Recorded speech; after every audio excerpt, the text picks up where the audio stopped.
하나님 말씀 오늘은 예레미야 5장 말씀을 전하겠습니다. 30절부터 31절 말씀을 읽겠습니다.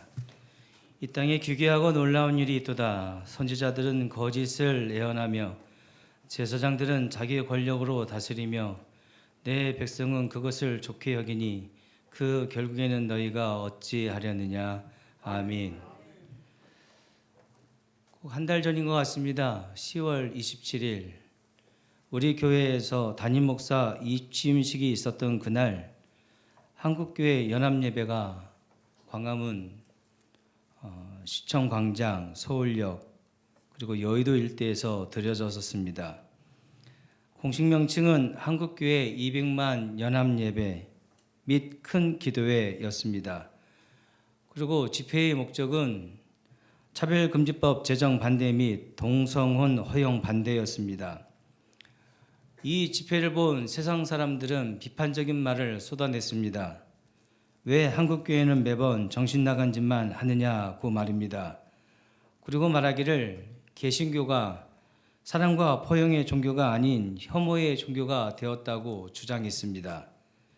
어떤 목사님들과 기독교 단체는 그날 집회에 대해 하나님에 대한 신앙은 없고 사람에 대한 혐오만 있었다는 식의 날선 비판을 해댔습니다. 짐작컨대 앞으로 이런 문제로 한국교회가 심각한 내홍을 겪게 될 것 같습니다. 저는 어느 한쪽을 옹호하거나 비판할 마음은 추호도 없습니다.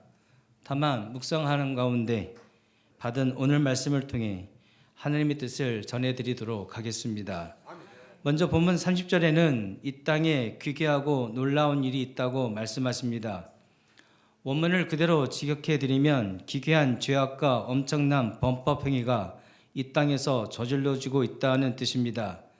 즉 사람의 상식으로도 어떤 것으로도 설명할 수 없는 말도 안 되는 일들이 벌어지고 있고 하나님 앞에서 큰 죄악들이 벌어지고 있다는 뜻입니다. 그 구체적인 내용은 31절에서 소개하고 있습니다.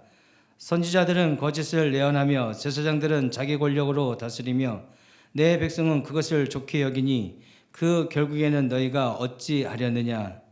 세 가지 죄악을 말씀하십니다. 첫 번째는 선지자들이 거짓을 예언한다고 하십니다. 선지자들이란 먼저 보고 먼저 듣고 먼저 알게 된 사람들입니다.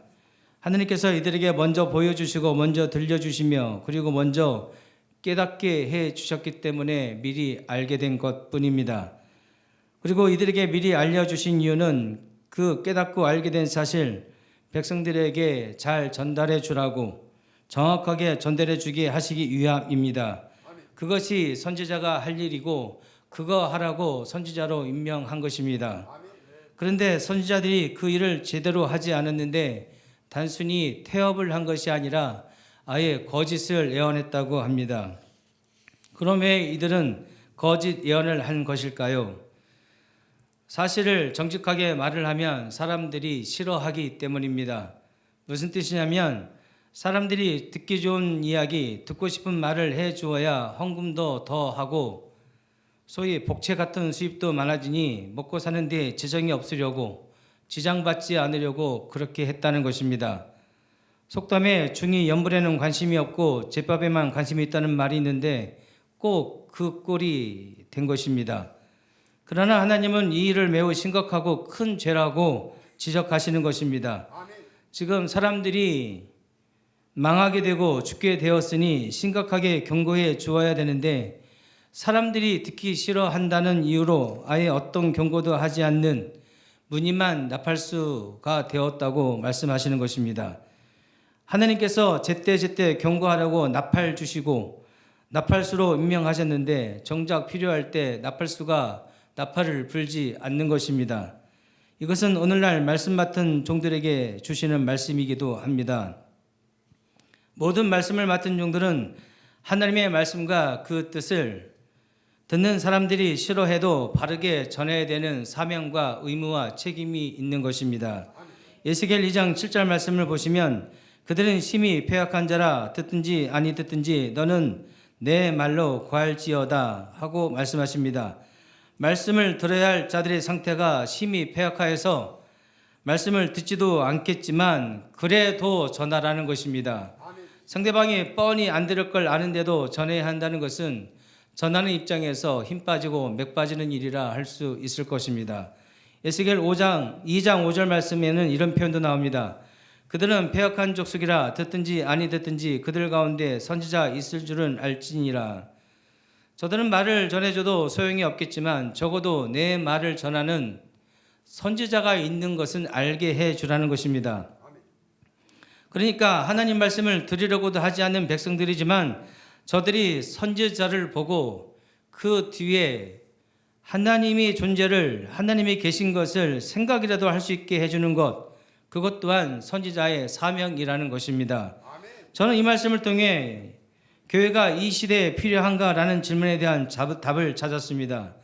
많은 사람들이 교회를 미워하고 거부하는 이 시대, 그래도 교회는 존재해야 된다는 것과 교회를 보면서 그 뒤에 있는 하나님을 저들로 인식하게 하는 것조차 매우 가치 있는 일인 것을 생각하게 하시는 말씀이기 때문입니다. 즉 우리는 저들이 원해서가 아니라 하나님께서 원하셔서 존재하는 존재들인 것을 말씀하시는 것입니다. 사도 바울도 비슷한 말을 한 적이 있지요. 갈라디아서 1장 말씀에 이제 내가 사람들에게 좋게 하랴 하나님께 좋게 하랴 사람들에게 기쁨을 구하랴 내가 지금까지 사람의 기쁨을 구하는 것이었다면 그리스도의 종이 아니니라. 사람이 눈치나 보고 그들의 비위나 맞추는 사역은 하지 않겠다는 것입니다. 저는 이것이 말씀을 맡은 종들, 더 나아가 모든 성도들에게 가장 필요한 자세라고 생각합니다. 그렇다고 사람 위에 군림하는 교만함은 절대로 안 될 것입니다. 단지 사람이 아니라 하나님께 초점을 맞춘 사역을 하자는 뜻입니다.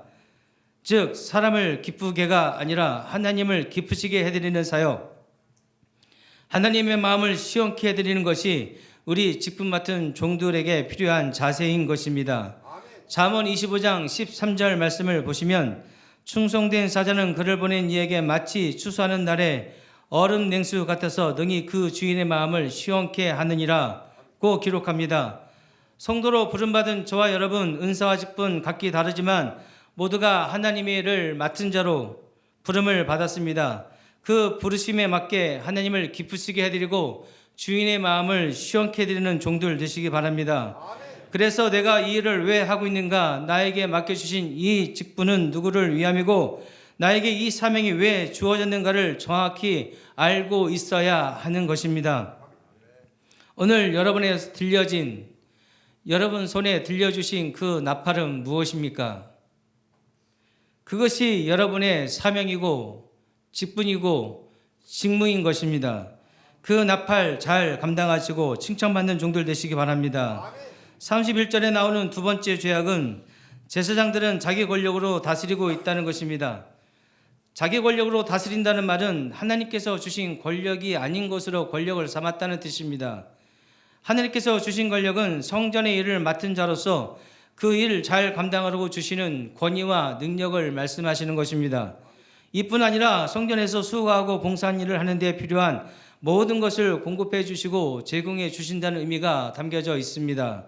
그런데 제사장들이 성전 안의 일은 등한시하고 성전 밖에 있는 권력에 기웃거리고 있다고 지적하시고 있는 겁니다. 사실 제사장들의 권력은 성전 안에 머물러져 있어야 됩니다. 성전 안에서 사용하려고 주신 권력이기 때문입니다. 그런데 그 권력이 성전 밖으로 나가서 세상 권력과 결탁을 하고 세상의 이권에 개입하게 되어졌다는 것입니다. 그렇다고 한다면 이 권력은 하나님께서 주신 권력이 아닙니다. 그래서 자기 권력이 된 것입니다. 이런 식으로 제사장직의 순수성을 파괴하더니 나중에는 아론의 후손들만 감당하게 되어져 있는 이 제사장 직분을 돈을 받고 팔아먹는 성직 매매 사건이 벌어지게 됩니다. 팥죽 한 그릇에 장자권을 팔아먹은 예사와 같이 말입니다.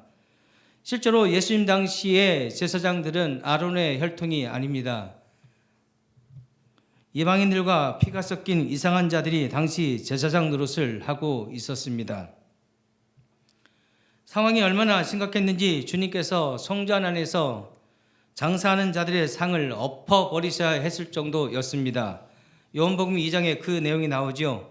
성전 안에서 소와 양과 비둘기 파는 사람들과 돈 바꾸는 사람들이 앉은 것을 보시고 노끈으로 채찍을 만드사 양이나 소를 다 성전에서 내어 쫓으시고 돈 바꾸는 사람들의 돈을 쏟으시며 상을 엎으시고 비둘기 파는 사람들에게 이르시되 이것을 여기서 가져가라. 내 아버지의 집으로 장사하는 집을 만들지 말라 하시니 제자들이 성경 말씀에 주의 전을 사모하는 열심이 나를 삼키리라 한 것을 기억하더라. 당시 성전에서 매매하는 자들은 제사장들에게 뒷돈 주고 들어와서 소위 자리세를 따로 내면서 그 자리를 꿰찬 사람들입니다. 이들은 지방에서 성전을 찾아오는 신자들이 양이나 소를 가지고 올 수가 없어서 어쩔 수 없이 예루살렘에 와서 제물로 바칠 짐승을 사거나 재구를 구입하는 점을 악용하여 말도 안 되는 금액으로 폭리를 취하고 있었습니다. 일종의 독점 시장을 구축한 것입니다. 그러나 어렵게 며칠이 걸려서 성전으로 찾아온 만큼 신자들은 어떻게든 제사를 지내고 가야 했기에 울며 겨자 먹기로 그것들을 구입할 수밖에 없었던 것입니다. 사실 좀 비싸더라도 제물로 드려질 짐승들이 건강하고 흠이 없었다면 그나마 괜찮을 것입니다. 하지만 그들이 파는 그 비싼 제물들, 짐승들 한결같이 흠이 있는 것들이었습니다. 다리 부러지고 병들고 나이 먹어서 도저히 짐승으로 제물로 드릴 수 없는 짐승들을 가지고 와서 비싸게 팔고 있었던 것입니다. 그래서 그런 모습들에 주님께서 분노하셨던 것입니다. 이런 일을 행하도록 뒤를 봐주는 조폭 같은 존재들이 당시 제사장들이었으니 이 얼마나 심각한 상황이었는지 그들이 얼마나 타락한 상태였는지를 우리가 짐작해 볼 수 있는 것입니다. 사실 제사장들이 성전 안의 일만 잘해도 하느님께 충분히 칭찬받고 백성들에게 존경받았을 것입니다. 그러나 그것을 하지 못해서 그리고 하지 않아서 이렇게 지적을 받고 있는 것입니다. 지금도 마찬가지입니다. 목사님들에게 주어진 권한과 권력은 교회 밖이 아니라 교회 안에서 사용되어야 됩니다. 그것이 하나님의 뜻입니다. 그러나 정치판에 뛰어든 목사님들로 인해서 복음의 본질이 훼손되고 교회의 존재 목적을 오해하는 사람들이 점점 많아지고 있습니다. 가끔 신문이나 뉴스를 보면서 저도 모르게 튀어나오는 말이 있습니다. 미쳤나 보다. 자신의 존재 이유를 잊은 채 살아가는 사람들이 너무나 많은 것입니다. 하나님께서 창조하신 질서 체계를 무너뜨리고 망가뜨리려는 시도들이 점점 강력해지고 있습니다. 그렇습니다. 이 시대가 점점 미쳐 돌아가고 있습니다. 이것이 31절에 나오는 세 번째 죄악, 내 백성은 그것을 좋게 여기니와 관련이 있습니다. 시대가 이렇게 썩어져 가고 있는데 성도인 하나님의 백성들은 이런 죄악을 터부시하는 것이 아니라 오히려 좋게 여기고 받아들이더라는 것입니다. 신학교를 다니는 저희 아이들 하는 말이 독일에서는 남자가 본인 스스로를 여자라고 하면 여자라고 인정해 줘야 된답니다. 그 반대의 경우도 마찬가지이고요. 무슨 성전환 수술을 안 했어도 그렇다고 합니다. 네덜란드에서는 반려동물과의 결혼을 합법화하는 법안이 이미 통과가 되었다고 들었습니다. 반려동물끼리 결혼을 시킨다는 것이 아니라 사람과 반려동물이 결혼을 해서 부부가 된다는 말입니다.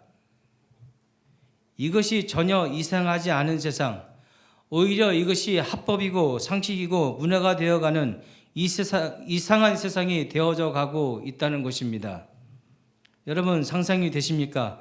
여러분이 키우는 개와 부부가 되고 고양이와 부부가 된답니다. 문제는 자기들 딴에는 기독교 국가라고 그런 결혼도 교회에서 해야 된답니다. 교회에서 그걸 못하게 하면 교회가 벌금 내거나 폐쇄 조치 당합니다.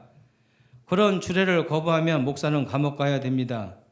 미리 부탁드립니다만 그런 부탁 저에게는 일절 하지 마시기 바랍니다. 아멘. 이게 차별금지법이 통과되면 벌어지는 일들입니다. 문제는 앞서 말씀드린 대로 차별금지법에 대한 견해 차이로 한국교회가 심각한 분열의 조짐이 일어나고 있다는 점입니다. 이미 하나님의 뜻이 무엇인지는 궁금하지도 않아졌습니다. 그냥 싸움과 갈등만 커져가고 있는 형국입니다. 31절에 말씀하신 하나님의 경고를 들어보십시오. 그 결국에는 너희가 어찌 하려느냐. 우리 모두에게는 결국이 있다는 사실을 말씀하시는 겁니다. 이 결국은 마지막, 즉 심판을 말합니다. 우리의 선택과 결정에 대한 책임을 반드시 져야 할 때가 오게 된다는 것입니다. 교회는 외부의 침략과 핍박과 공격으로 무너지는 것이 아니라 내부의 분열과 타락으로 무너집니다. 이것이 마귀가 노리는 전략입니다. 우리가 마귀에게 놀아나지 않도록 주의해야 될 것입니다. 오늘 말씀 제목이 귀계하고 놀라운 일입니다. 이 귀계하고 놀라운 일들이 지금 우리 주변 가까이에서 이미 일어나고 있습니다.